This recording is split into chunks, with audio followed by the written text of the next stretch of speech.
Bonjour à toutes et à tous. Donc, comme je le disais, je suis Bruno Portier, le coordinateur du projet ressources à la FAO. Et avant de passer la parole à tous mes collègues qui sont ici présents, hein, Clémence, Julien et Pierre, qui se sont présentés pour le cœur du sujet, qui est la présentation de ce MOOC ressources sur les oiseaux d'eau en Afrique. Je voudrais juste en quelques minutes, comment vous faire une brève introduction, vous introduire le contexte, c'est-à-dire qu'est-ce que le projet ressources et ce qu'il fait. Alors, ressources, c'est un acronyme qui signifie renforcement d'expertise au sud du Sahara sur les oiseaux d'eau et leur utilisation rationnelle en faveur des communautés et de leur environnement. Et donc, le projet ressources fait partie d'un programme chapeau, d'un programme plus grand. Le projet ressources est le site des zones humides sahéliennes du SWM programme. Donc, je vais brièvement présenter en quelques mots le SWM programme, donc Sustainable Wildlife Management Programme, qui est un programme qui est financé par l'Union européenne et avec des cofinancements du FEFEM, donc du Fonds français pour l'environnement mondial et de l'AFD, l'Agence française de développement, et qui est coordonné par la FAO et mis en œuvre par des partenaires techniques, dont la Tour du Vala, l'OFB, qui sont ici avec nous aujourd'hui. Le SWM programme travaille dans 16 pays, donc à travers de nombreux écosystèmes, les forêts tropicales, les savanes, mais aussi les zones humides sahéliennes, donc dans le cas du projet ressources. L'objectif, le focus, c'est la conservation de la faune en cherchant à promouvoir un usage durable et à améliorer les moyens de subsistance des communautés locales. Donc le programme SWM vise à la fois l'autonomisation des communautés locales et la durabilité des chaînes d'approvisionnement de la viande de brousse ou la viande sauvage, comme on dit aujourd'hui. Euh, donc on travaille dans 16 pays. Vous voyez sur la carte qui est là, 6 pays entourés dans les zones sahéliennes. Donc on travaille actuellement dans 3 pays, mais lors de la première phase du projet ressources, on travaillait dans 3 autres pays où on a dû malheureusement stopper les activités pour diverses raisons. Et donc actuellement, on travaille encore au Sénégal, au Tchad et en Mauritanie. Alors, le projet ressources, c'est la première initiative régionale, en tout cas, qui vise à concilier ou à réconcilier sécurité alimentaire d'une part et conservation des oiseaux d'eau dans les zones humides sahéliennes. Donc, notre viande de brousse, notre viande sauvage, dans notre cas, ce sont les oiseaux d'eau. Alors, il évidemment est bien connu depuis très longtemps que dans le Sahel, les oiseaux d'eau sont utilisés, sont chassés depuis des siècles de façon traditionnelle comme source de protéines. Et en particulier, c'est vrai pour les nombreux oiseaux migrateurs paléarctiques qui viennent hiverner en Afrique durant la période la plus difficile de soudure alimentaire, c'est-à-dire en saison sèche entre octobre et avril en général.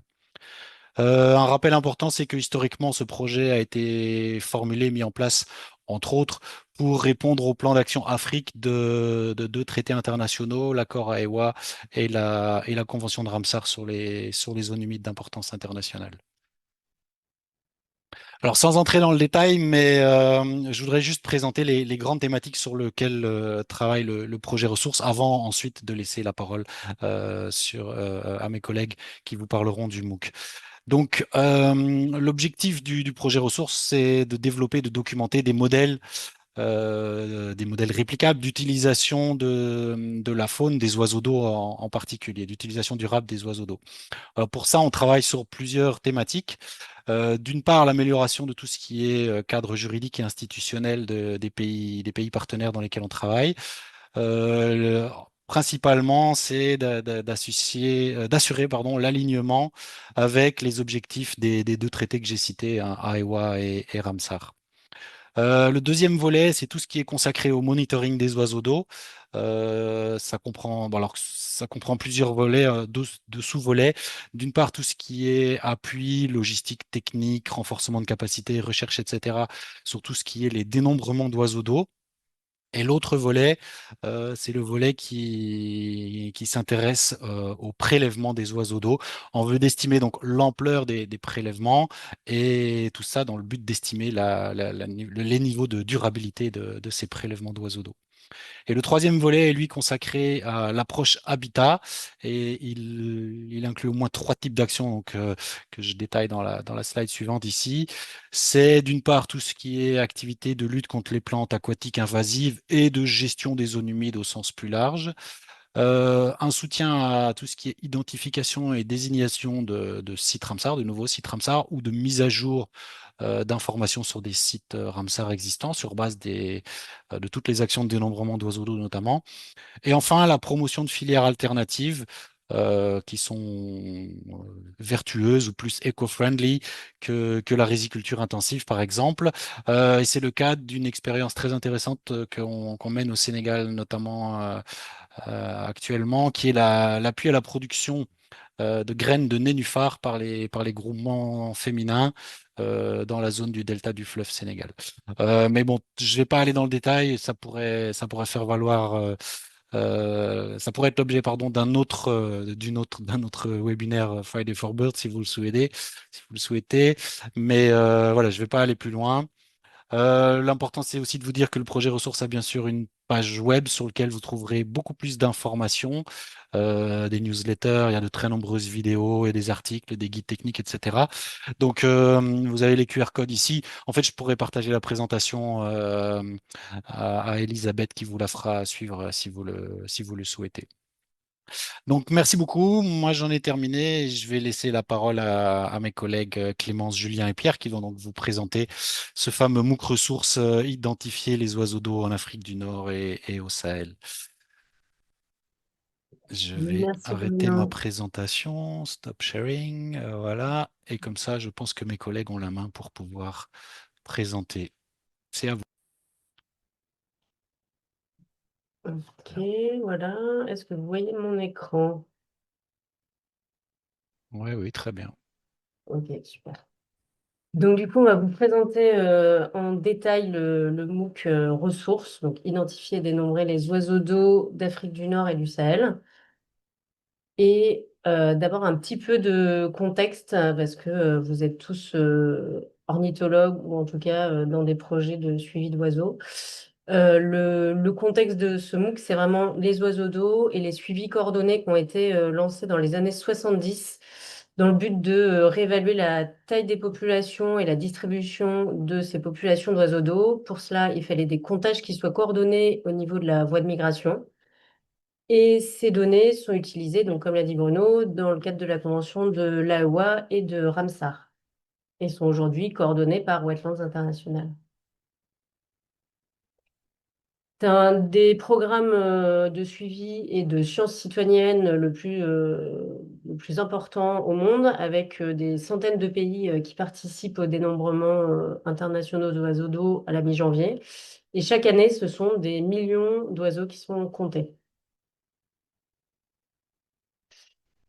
Et donc, différents partenaires depuis les années 70 ont tenté de faire des formations et d'aller renforcer les réseaux d'observateurs sur le terrain.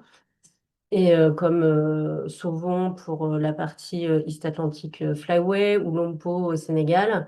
Et nous, la Tour du Hala et l'OFB et l'ONCFS avant, on s'est centré sur l'Afrique du Nord et le Sahel. On a participé, on a créé des formations sur le terrain ou en salle pour la saisie et la gestion des données, mais on a également développé des supports de formation dans plusieurs langues, dont un CD qui nous a servi pour ce MOOC, qui a été traduit en 4 langues, donc en anglais, en français, en arabe et en portugais.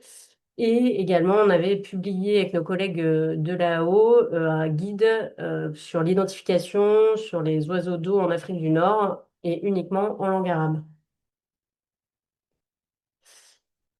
Et malgré le nombre de sessions de formation développées sur le terrain, on s'est rendu compte que c'était très dépendant des financements et donc des projets qu'on arrivait à développer.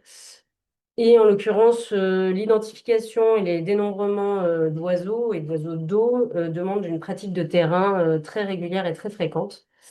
Et donc, on s'est demandé comment pérenniser ces formations, comment renforcer ces réseaux d'observateurs et augmenter le public.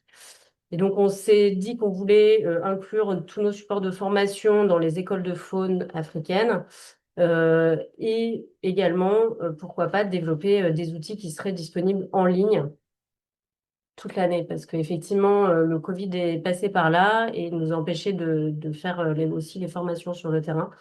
Et donc, on s'est dit de rendre accessibles ces contenus en ligne, mais aussi d'ajouter un peu de modernité, notamment avec des vidéos d'identification qui pourraient donner un petit peu un rendu comme si on était sur le terrain, permettrait de s'entraîner et pas uniquement à la mi-janvier en une seule fois dans l'année.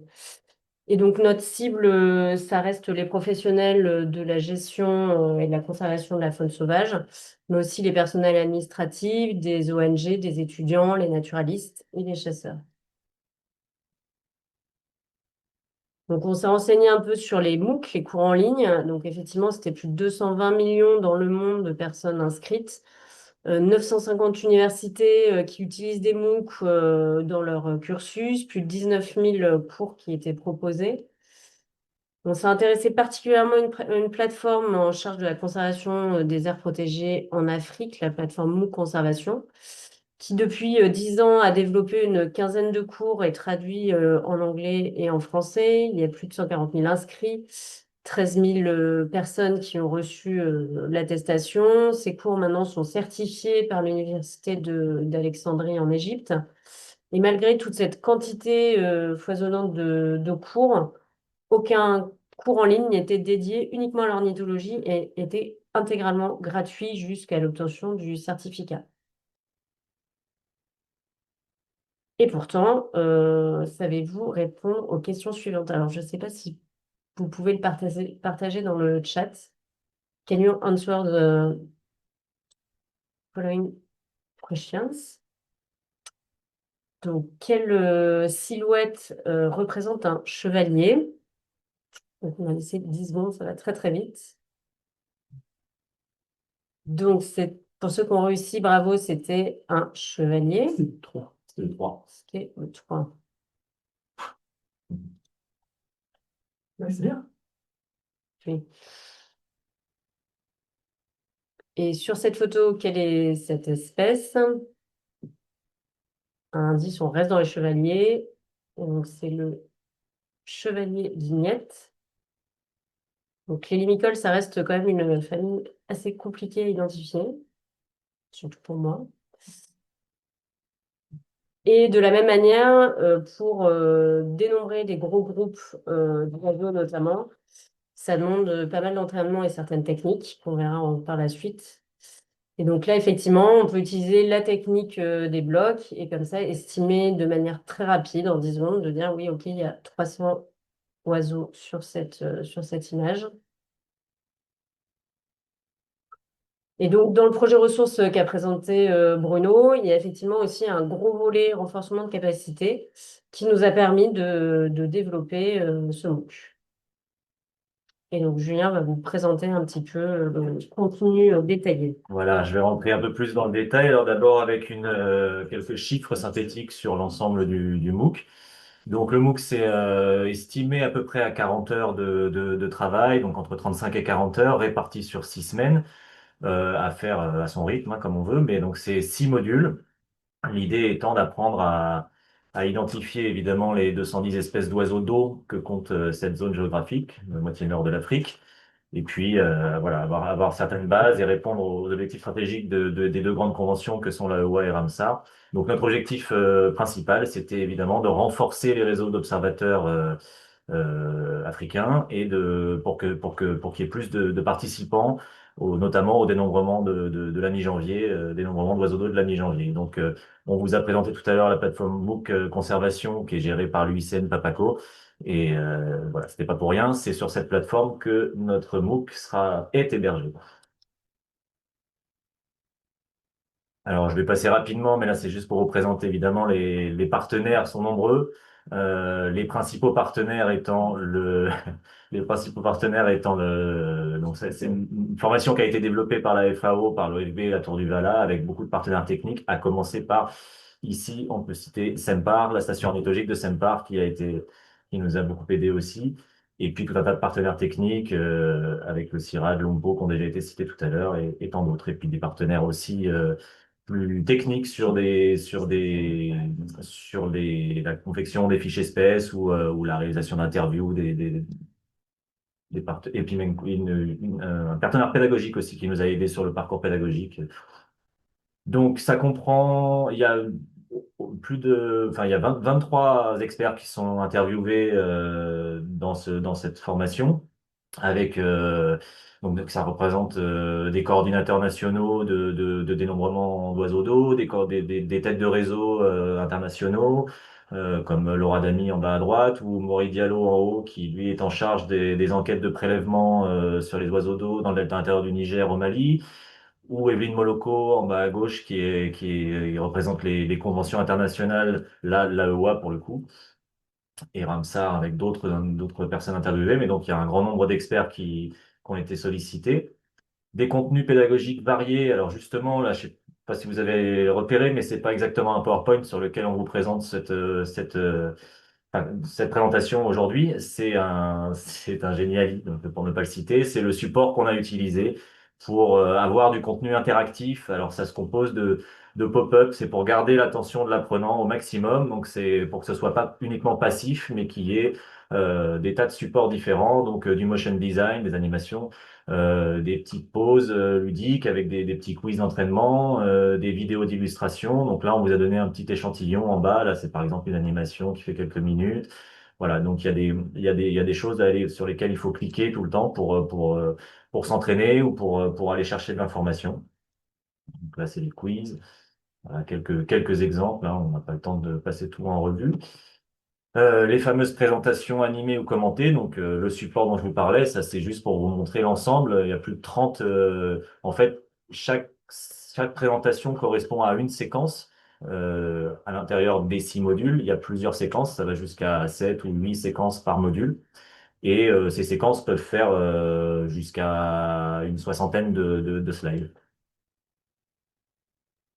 Également de nombreuses vidéos. Clémence vous en parlait au début, donc on a essayé de s'appuyer au maximum sur des vidéos pédagogiques pour illustrer au mieux la réalité de terrain, pour pas que ce soit toujours des photos figées qui représentent pas toujours les conditions de lumière ou autres. Alors il y a différents types de vidéos. Il y a des vidéos courtes qui sont intégrées plutôt dans la partie pour apprendre à décrire correctement un oiseau. Donc, qui traite d'aspects de morphologie, de topographie, la couleur, les motifs, les traits comportementaux, ou tout ce qui est autour de la contextualisation de l'observation, donc des critères importants à relever aussi, qui peuvent porter sur la phénologie de l'espèce, ou la répartition de l'espèce, ou toutes les conditions d'observation, apprendre à bien prendre en compte la distance, ou la lumière, ou des choses comme ça. Et puis des vidéos plus longues, bien plus longues, qui présente les différentes familles. Alors, on a fait des regroupements qui respectent pas toujours la taxonomie, mais les espèces les plus similaires. On a 8 grands groupes. On vous présente les principaux traits de comportement ou principales caractéristiques de la famille en question. Quand on observe un oiseau, savoir à quelle famille il est rattaché. Et puis après, on vous présente un peu plus succinctement les différentes espèces qui composent cette famille et les principaux pièges d'identification à éviter. Donc, c'est des vidéos qui peuvent faire jusqu'à 1 heure pour les plus longues. J'y reviendrai un peu plus tard. Ces vidéos, donc, pour apprendre à identifier les bonnes familles, s'accompagnent de fiches espèces. Alors, il y a une fiche espèce par espèce d'oiseau d'eau qui est traitée dans ce MOOC. Donc, ça fait 219 fiches espèces. Pourquoi donc 210 oiseaux d'eau, 210 fiches sur les oiseaux d'eau, sachant qu'une fiche peut faire jusqu'à 10 pages. Hein, c'est quand même assez complet. Vous avez là les différentes rubriques. Je peux cliquer dessus pour l'afficher en anglais pour ceux qui les différentes rubriques. Et puis 9 fiches oiseaux terrestres. Alors ça, c'est issu du partenariat avec la station ornithologique de Saint-Par, qui comprend 16 espèces parce qu'il y a une fiche qui regroupe plusieurs espèces. C'est dans le cadre du plan d'action qui est coordonné par Saint-Par, du plan d'action sur la conservation des oiseaux terrestres migrateurs d'Afrique Eurasie qui est beaucoup plus vaste, enfin qui comprend beaucoup plus d'espèces là. Mais on a choisi 9 espèces d'oiseaux terrestres, dits terrestres, mais qui sont plus ou moins inféodés aux zones humides, en tout cas qui dépendent des zones humides aussi pour à un moment ou à un autre de leur cycle annuel. Alors là, c'est juste pour vous illustrer un petit échantillon du catalogue de fiches espèces que vous aurez à votre disposition. Je passe rapidement. Le MOOC se compose aussi d'un grand nombre de questions d'évaluation. Donc, on vous a parlé de quiz d'entraînement, mais il y a évidemment à la fin de chaque module des questions d'évaluation. Alors, il y en a, l'essentiel porte quasiment la moitié des questions portent sur les modules, on verra plus tard, mais sur les modules qui concernent l'identification des espèces et les techniques de dénombrement. Donc, il y a beaucoup de questions sur ces aspects-là. Et l'objectif, c'est un cours qui est diplômant avec un certificat de réussite. Et le seuil qui est retenu, c'est 70% de bonnes, à partir de 70% de bonnes réponses à l'ensemble de ces quiz d'évaluation, vous obtenez automatiquement ce certificat. Donc là, je vais rentrer un peu plus dans le détail pour chacun des modules. Je vais vous présenter rapidement, je vous rassure, chacun des modules. Donc rapidement, on l'a divisé en trois grands blocs. Les modules 1 et 2 qui sont plus une contextualisation donc sur les rôles, les services écosystémiques des oiseaux d'eau et des zones humides.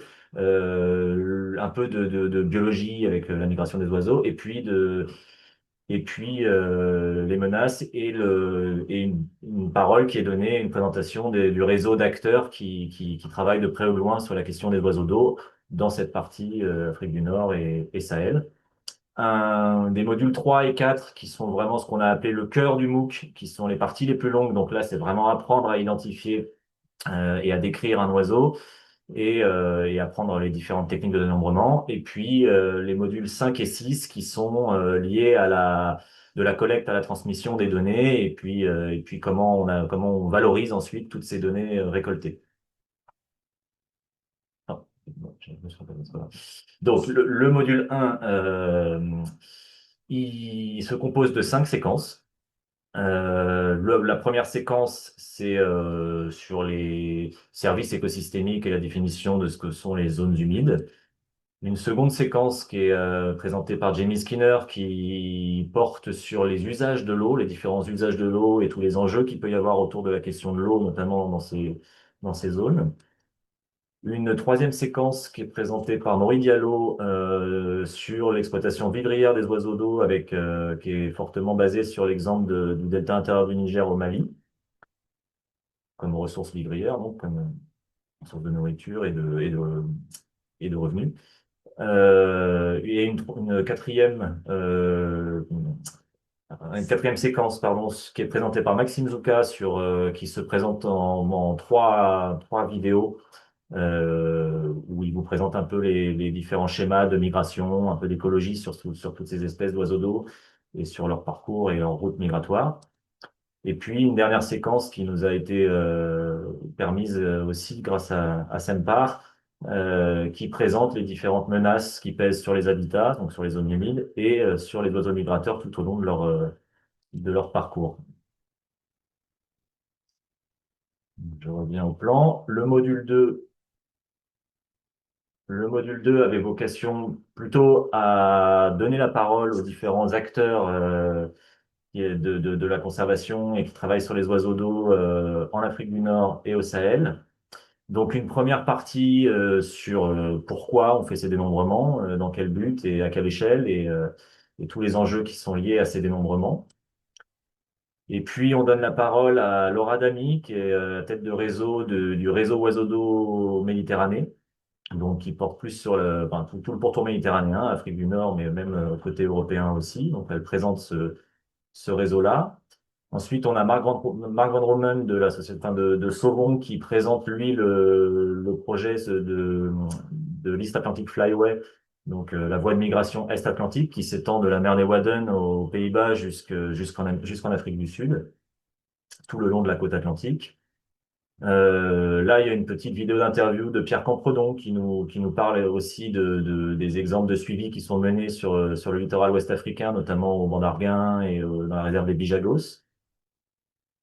Ensuite la parole est donnée à Bakar Saleh Wachoum, qui nous présente le travail qu'il mène au Tchad, et Hichem Azafzaf qui présente aussi l'exemple de la Tunisie, de la coordination des dénombrements d'oiseaux d'eau qui sont menés dans ces deux pays. Et puis, deux présentations des grandes conventions qui s'appuient sur ces dénombrements d'oiseaux d'eau pour faire de la conservation un peu partout dans le monde, et notamment enfin, pour Ramsar en tout cas, et en Afrique pour la.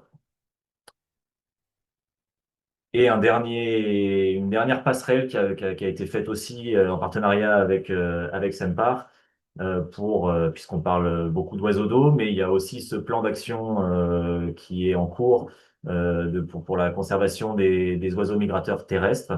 Et donc on évoque aussi ces enjeux-là, et qui comprend, comme je le disais, beaucoup plus d'espèces, parce que là on parle de plus de 500 espèces, je crois, d'oiseaux terrestres.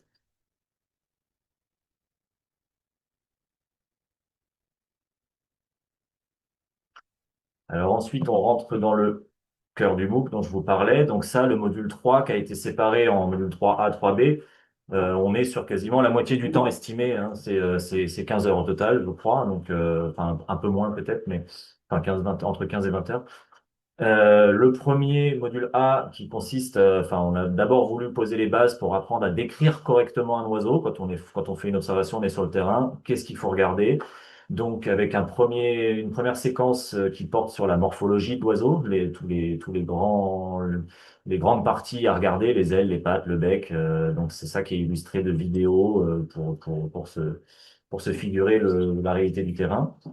Une partie sur la topographie qui est la plus, qui porte sur le vocabulaire spécifique sur les différentes parties d'un oiseau. Donc là, vous avez l'exemple de détail de la tête, par exemple, ou évidemment, ça plus connu sur les plumes, les différentes plumes qui composent l'aile, le dessus de l'aile, en tout cas pour le cas présent. Une présentation aussi sur les couleurs et les motifs, comment on appréhende, qu'est-ce qu'il faut regarder, comment on les décrit, et les différents vocabulaires aussi qui peuvent être utilisés avec des tas d'exemples. Et puis une quatrième sur la biologie de l'oiseau, donc sur tout ce qui est contextuel dont je vous parlais tout à l'heure, que ce soit l'habitat, les traits comportementaux, la phénologie, la répartition, etc., etc.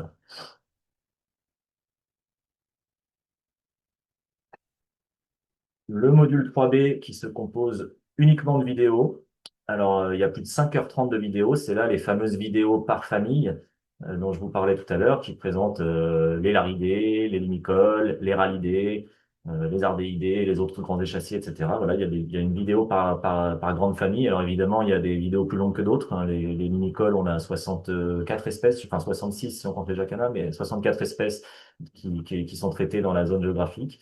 Donc forcément, c'est deux vidéos d'1 heure. Pour les ardéidés, on est sur 17 espèces, donc c'est une vidéo bien plus courte, et puis c'est des espèces souvent plus faciles à identifier. Mais donc voilà, c'est des vidéos qui se composent alors, on aborde toutes les caractéristiques de ces familles, et on essaye de passer en revue tous les pièges d'identification, enfin tous, un certain nombre de pièges d'identification. Mais on rentre pas encore dans le détail de l'identification de chacune des espèces, parce que ça, c'est porté par les fiches d'identification. Donc, vous avez beaucoup plus d'informations, et on a estimé le temps de consultation de ce module 3B à 15 heures, parce que vous avez 5h30 de vidéos, mais les vidéos, ça vaut le coup de les revoir, de faire des arrêts sur image, de faire des pauses aussi, parce que c'est un peu long. Mais en même temps, voilà, ça comprend le temps de consultation des fiches espèces qui peuvent être très complètes, donc assez longues. Vous voyez, on vous conseille même de faire des pauses dans les vidéos. Et puis des quiz d'entraînement, donc grâce à la Nord University, birdid.no, là, bon, c'est un site internet qui permet de s'entraîner en ligne avec des quiz d'identification, et ils nous ont fait une petite séquence dédiée pour nous, pour ce MOOC, donc où on peut s'entraîner avant d'aller passer les quiz d'évaluation dans le cœur du MOOC. Donc ça, c'est la partie la plus complète. Et là, je passe la main à mon collègue Pierre pour les modules suivants. Bonjour, hello everyone, salam alaikum. Alors, le cœur de ce MOOC, c'est de savoir identifier les espèces d'oiseaux d'eau de l'Afrique du Nord et du Sahel. C'est quelque chose d'assez compliqué parce qu'il y a une grande diversité et c'est important de savoir la décrire précisément, donc d'identifier les espèces. Mais les trois modules suivants présentent ce qu'on fait de cette identification. D'abord, dénombrer les effectifs de chaque espèce. Ensuite, sécuriser, bancariser les données. Et enfin, dans le module 6, les valoriser. Alors, dans le module 4, ce MOOC vous présente différentes méthodes, différentes approches pour dénombrer les oiseaux. On verra évidemment la fameuse méthode des blocs. On essaie de travailler aussi, on aborde la question des groupes plurispécifiques, évidemment. On propose des recommandations, tout un arsenal de recommandations de terrain pour être opérationnel et au point sur le terrain. On introduit très brièvement quelques vagues concepts statistiques pour savoir s'il faut exécuter un comptage total ou bien échantillonner quand la zone humide est trop vaste ou trop immense. Quand il s'agit d'échantillonner ou de compter l'ensemble des oiseaux d'une zone humide, il peut être question de le faire depuis le bord, en comptage terrestre, mais aussi en bateau, comme sur le lac Nasser par exemple, comme on l'a fait avec nos amis égyptiens, ou en avion, comme on le fait actuellement avec nos amis tchadiens, sur des grandes zones humides qui ne peuvent pas être visitées autrement. Et dans ce cas-là, en avion, on peut encore, donc c'est un cas particulier, le cas des suivis aériens, et en avion, on peut éventuellement faire des comptages totaux si la zone humide n'est pas trop vaste, mais si elle est trop vaste, on peut aussi avoir à mettre en œuvre des comptages par échantillonnage avec des transects aériens. Voilà, ce module 4 vous présente différentes méthodes de dénombrement et vous proposera bien évidemment des quiz d'entraînement. Ensuite, une fois que ces données sont acquises, les données d'identification et les données de comptage, il faut absolument en prendre grand soin parce que ce sont des données précieuses pour l'échelle locale et pour l'échelle internationale. Il va falloir donc sécuriser, bancariser ces données euh, en coordination avec le coordinateur national de Wetlands International. Il y en a probablement un par pays, en tout cas en Afrique, c'est le cas, je crois. Et c'est lui qui va coordonner les dénombrements au niveau national et qui va mettre en œuvre un partage des données au niveau international, parce que c'est souvent au niveau international qu'on peut faire des analyses de l'ensemble de la voie de migration. Et pour cela, pour que ces analyses soient valides, il faut que les données soient sécurisées, saisies correctement, transmises correctement, pour en permettre une consultation et une analyse. Et l'analyse, justement, la valorisation de ces données, c'est présenté dans le dernier module de ce MOOC, le module 6, dans lequel on a proposé plusieurs approches pour analyser les données, plusieurs pistes de travail et plusieurs exemples illustrant l'usage et la valorisation qu'on peut faire des données dénombrement d'oiseaux d'eau migrateurs. Alors d'abord, la première analyse que tout un chacun souhaite faire à l'échelle nationale, à l'échelle locale et à l'échelle internationale, c'est évidemment d'estimer les tailles de population et les tendances.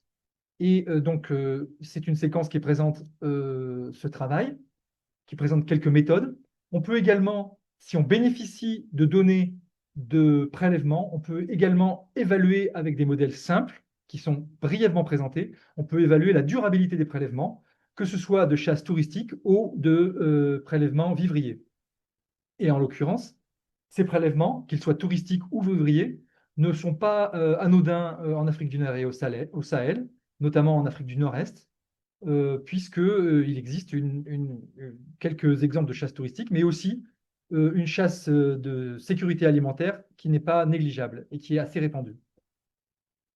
Ces données de dénombrement servent évidemment aux acteurs institutionnels, aux documents stratégiques, que ce soit pour l'AEWA ou pour la Convention de Ramsar. Et enfin, les sites qui sont identifiés grâce au comptage comme les plus importants peuvent être l'objet de mise en valeur et de conservation. Et c'est sur ces sites, par exemple, qu'on pourra mettre en œuvre des modèles d'exploitation durable de ressources vivrières, de ressources naturelles qui favoriseront, qui permettront de promouvoir la conservation de ces zones humides. C'est notamment le cas dans le delta du Sénégal, en Mauritanie et au Sénégal, de l'exploitation des graines de nénuphar pour en faire un excellent couscous, par exemple, ainsi que des gâteaux. Et puis, ces données de dénombrement, ces données de comptage, sont aussi un excellent média de communication et de plaidoyer. Et on propose dans ce MOOC quelques exemples de plaidoyer en faveur de la conservation des sites clés pour les oiseaux migrateurs. Voilà, on vous a un peu présenté l'ensemble du contenu du MOOC. On espère que ça vous aura intéressé. On est bien évidemment ravis de répondre à vos questions. Les prochaines étapes, c'est d'abord les inscriptions sont ouvertes depuis mi-juillet. Le MOOC débutera le 15 septembre, donc la semaine prochaine. On peut s'inscrire jusqu'au 1er décembre et le MOOC sera clôturé au 18 décembre. Il faut compter a priori à minima 6 semaines de cours en y allant avec une allure modérée. Et nous, ce qui nous intéressera pour cette première session, c'est de faire un peu le bilan chiffré avec le pourcentage d'inscrits, le pourcentage de diplômés. À l'issue de cette première session, un enjeu majeur pour nous, ce sera de parler avec des écoles de faune et des universités africaines pour voir à la fois si ce MOOC peut les intéresser et peut recueillir leur label et leur approbation, et puis si elles sont intéressées, ces écoles de faune, ces universités, pour intégrer ce MOOC dans leur cursus. On espère encore quelques petites améliorations sur ce MOOC. On sera bien évidemment preneur des recommandations et des questions à l'issue de ce webinaire. Et ce qui nous plairait beaucoup, évidemment, ce serait de réaliser une traduction de ce MOOC. Ce MOOC qui nous a pris 5 ans pour le réaliser en français et qui, à mon avis, sera intéressant à traduire en arabe, peut-être aussi en anglais, mais surtout en arabe, je pense, et ce qui demandera aussi un effort et donc d'aller chercher des bailleurs, ce que nous ne ferons probablement pas. Aujourd'hui, on est à 900 inscrits, on est très fiers, on est ravis qu'il y ait déjà 900 inscrits, on espère qu'ils iront au bout. Vous pouvez, au moyen de ce QR code à Canard, vous pouvez déjà rejoindre la page d'inscription si vous n'êtes pas déjà inscrit, ce qui serait décevant. Et on voudrait vraiment remercier tous les collaborateurs qui ont travaillé avec nous. C'était toute une chouette et grande bande de collaborateurs sympathiques et experts. Donc on les remercie tous. Et notamment, on voudrait remercier Jean-Yves Mondamonval, qui a été à l'initiative de ce MOOC dans les années 2010, qui a pensé à faire ce travail et qu'on a continué avec lui. On voudrait aussi remercier Nathalie Ecker, qui a conçu la première version de ce MOOC, qui n'était pas un MOOC, mais qui contenait déjà les germes de ce MOOC. Et puis, on voudrait remercier beaucoup de partenaires, on ne pourra pas tous les citer. La Station ornithologique suisse de Sampar, qui nous a appuyés, qui nous a donné des idées décisives, notamment sur les oiseaux terrestres, sur les oiseaux migrateurs terrestres, pardon. Et puis, on a bénéficié également énormément des supports iconographiques de eBird, de la Cornell et de eBird, donc on les remercie, eBird. Ça, c'était décisif pour nous. Et puis, plein d'autres partenaires, la Fondation François Sommer, la Nord University en Norvège. Voilà, j'espère qu'on n'a pas été trop long. On a super envie de répondre à vos questions. Je passe sur des tas de remerciements importants pour vous proposer la page d'inscription au cas où vous ne soyez pas déjà inscrit.